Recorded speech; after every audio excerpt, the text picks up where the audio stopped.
ታዬ አብራራዋል አማራ ላጠፋ ነው ሲል እንደ ህዝብ ሙሉ አማራን ሳይሆን የሚያነሳው ይሄ ሰውን መግደል ጄኖሳይድ አይነት ነገር ሳይሆን የሚያነሳው አማራ መውደም አለበት መዳከም አለበት ይሄ ፋኖ ያለ እንትን የሚለው ኃይል መሰበር አለበት የሚል ነገር ያነሳልና ያንን ሐሳብ ነው አማራ ላጠፋ ነው አለኝ ብሎ የሚያስቀምጠው የሚገርመው ታዬ እዚህ ቃለ ምልልስ ላይ በነገራችን ላይ ያልቋል ቃለ መጠይቁና ቃለ መጠይቁን ሰዎች ምናልባት ማዳመጥ ይችላሉ ሙሉን በሚገርም ሁኔታ በሞት እንኳን ሚስጥር ሆኖ እንዳይቀር ነው የሚለው ታዬ ይሄ ነገር በሞት እንኳን ሚስጥር ሆኖ እንዳይቀር በነገራችን ላይ አንዳንድ ሰዎች አሉ ምናቃቸው በቃ ልካውን ታዬ እንዳደረገው ማለት ነው ያው ጋዜጠኛው አይ ቲንክ ፈቃድ አለው ይመስለኛል ከታዬ ጋር ተነጋግረው ነው ይሄንን ያደረጉት ብዬ አምናለሁ ተስፋም አድርጋለሁ አንዳንድ ሰዎች በመንግስት መዋቅር ውስጥ ሆነው ለህይወታቸው ሲሰጉ ያለውን ነገር ሲቃወሙ ግን ደግሞ በዛ ተቃውሟቸው መገፋትና በኋላም ደግሞ ለነፍሳቸው የሚያሰጋ ነገር ሲገጥማቸው መረጃ ያስቀምጣሉ አይዶንት ኖ እንደማገኝ አንተ ጋር ሚኖር ይሆናል ግን ለሚያምኑት ባለሙያ ይሄ ነገር ይቀመጥ እኔ አደጋ ላይ ከወደቁ ቤተሰብ አደጋ ላይ ከወደቀ ለህዝብ ታጋልጥልኛል ግን እነኚህ ሰዎች የሚተውኝ አይመስሉም ብለው በሚስጥር የሚያስቀምጡ ሰዎች አንድ ሁለት አይደሉም እጅግ በጣም ብዙ ናቸው አሁን የታዬ ቃለ መጠይቁ እስር ቤት ከገባ በኋላ ነው እየወጣ ያለው ምክንያቱም ይቀን እንደሚመጣ ስለገባው ልሞትም እችላለሁ ብሎ ስላሰበ እውነቱን ይዞ እንደው ቢምሩኝ ብሎ አይደለም የደበቀው የሚያቀውን እውነት ግን አይ ይሄ እውነት ይገለጥልኝ ይነገርልኝ እኔ በሞት እንኳን ይሄ ነገር ተደፍኖ እንዳይቀር እፈልጋለሁ ብሎ ለታሪክ ማስረጃ አስቀምጦ ነው ዋጋ የከፈለው እኔ የመጀመሪያ ማመስገን የምፈልገው ለታዬ ክሬዲት መስጠት ይገባል ገና ትንንሽ ህፃናቶቹን እስትንፋስ ሳይጠግብ ከህፃን ልጅ ጉያ ተነጥሎ ልጅ ከአባት እቅፍ ተነጥሎ በሰቀቀንና በስቃይ 10 ጊዜ ቤቱ እየተፈተሸ እየተንገላታ መኖር ምን ማለት እንደሆነ የደረሰበት ያውቀዋል ይሄንን ዋጋ ታዬ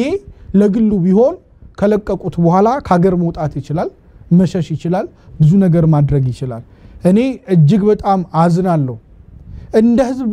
ማንገባቸው ሰዎች ብዬ ማስባቸው አሉ ታዬ በፖለቲካ አመለካከቱ በፖለቲካ አቋሙ ላንስማማ እንችል ይሆናል ግን ታዬ ላመነበት ነገር ግን ፊት ለፊት የሚጋፈጥ ሰው ነው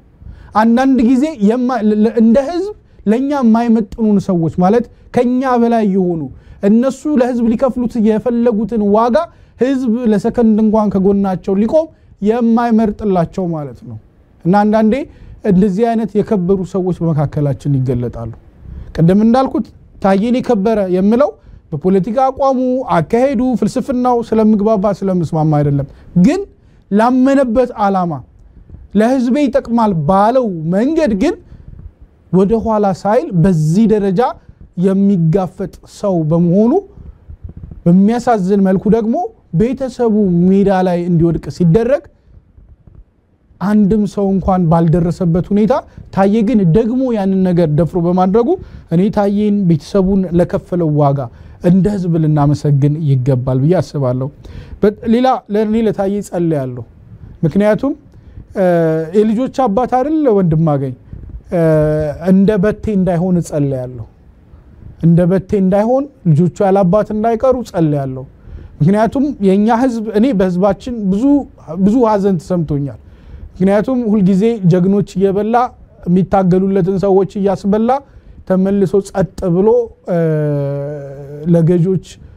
ይቅርታ ለቃሉ ግን የሚያጨበጭብ ብዙ ነው ይሄንን ሳይ በጣም ያመኛል አዝናለሁ አሁን ታዬ ወጥቶ የተናገረውን ዲፌንድ የሚያደርገው ስንት የኔ ቢጤ ደሃ መሰለክ ዲፌንድ ሊያደርግ የሚሯሯጥ ማለት ነው ከታዬ ደረጃ በልጦ አንድ የሆነች 50 እና 100 ብር 200 ብር ካርድ የሚሞላለት ካድሬ ታዬን ሊያጣጥል ሲሯሯጥ ታያለ ከዚህ በላይ ውድቀት እንደ ህዝብ ምን አለ ከዚህ በላይ ሆድ መስፋት ምን አለ ወንድማገኝ እንደ ህዝብ ታዬ ማለት ምናልባት አብይ ለኢትዮጵያ ከፈልኩ ከሚለው ዋጋ በእጥፍ ብዙ ዋጋ የከፈለ ሰው ነው ከተማሪነት ጊዜው ጀምሮ ላመነበት ህዝብ ማለት ነው ላመነበት ዓላማ ለቆመለት ዓላማ ዋጋ ሲከፍል የኖረ ሰው ነው በስልጣንም ብልጽግናን በማወቅ በመረዳትም ጋዜጠኞችን ሰብስቦ በማስረዳት የሚዲያ ባለሙያዎችን የተለያዩ ሰዎች ብልጽግናን እንደታየ ዲፌንድ ያደረገና ሊያስረዳ የሞከረ ማንንም ምናልባት አብይ ራሱ ይበልጽ የታየን ያክል በጣም ዲፌንድ ያደረገ አይመስልኝም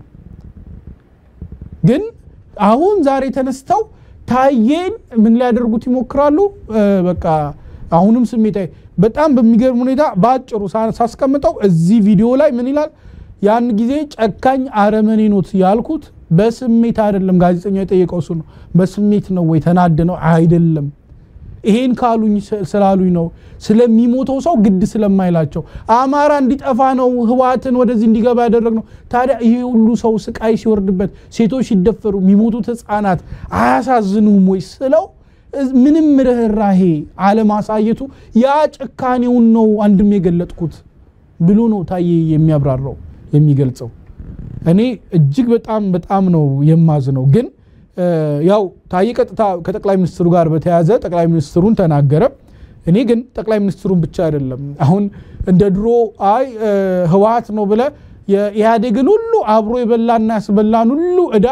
አንድ ድርጅት ላይ ደፍድፎ እንደሚተው የሚቀር አይመስለኝም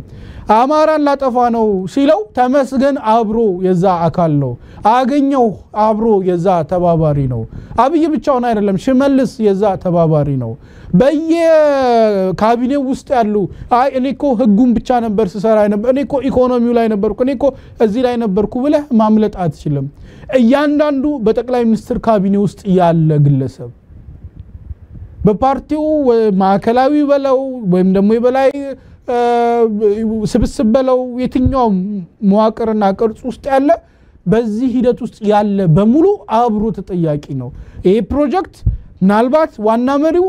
ጠቅላይ ሚኒስትሩ ሊሆን ይችላል ግን በጠቅላይ ሚኒስትሩ ዙሪያ ያሉ ሰዎች በሙሉ ብሔራቸው አማራ ሆነ ትግሬ ሆነ ኦሮሞ ሆነ ማንንም ይሁን ጉራጌም ይሁን ምንም ይሁን ስልጤም ይሁን ግን ከጠቅላይ ሚኒስትሩ ጋር በዚህ ፕሮጀክት ውስጥ አብረው ያሉ የነበሩ ሰዎች በሙሉ አብረው ተጠያቂ ነው የሚሆኑት በዚህ ጉዳይ ላይ ጠቅላይ ሚኒስትሩ ብቻውን የሚሸከመው እዳ አይኖርም እዳውን እንትኑን በረከቱን ለብቻው ነው ሙገሳውን ለብቻው ነው የሚወዝረው እዳው ሲመጣ ግን እያንዳንዳቸው ተቆጥሮ ተመንዝሮ እንደሚሰጣቸው ሊገነዘቡት ይገባል ነገ የህግ ተጠያቂነት ሲመጣ እያንዳንዳቸው የሚሸማቀቁበት የሚያፍሩበት በህዝብ ፊት የሚዋረዱበት ግልጽ ቀን እንደሚመጣ መዘንጋት ያለባቸው አይመስለኝምና አይ እዳ ሁሉ አብይ ላይ ተደፍድፏል እኛ ነፃነን ብለው እንደው በነፃነት እንዳይተነፍሱ ላስታውሳቸው ብዬ ነው ወንድማገኝ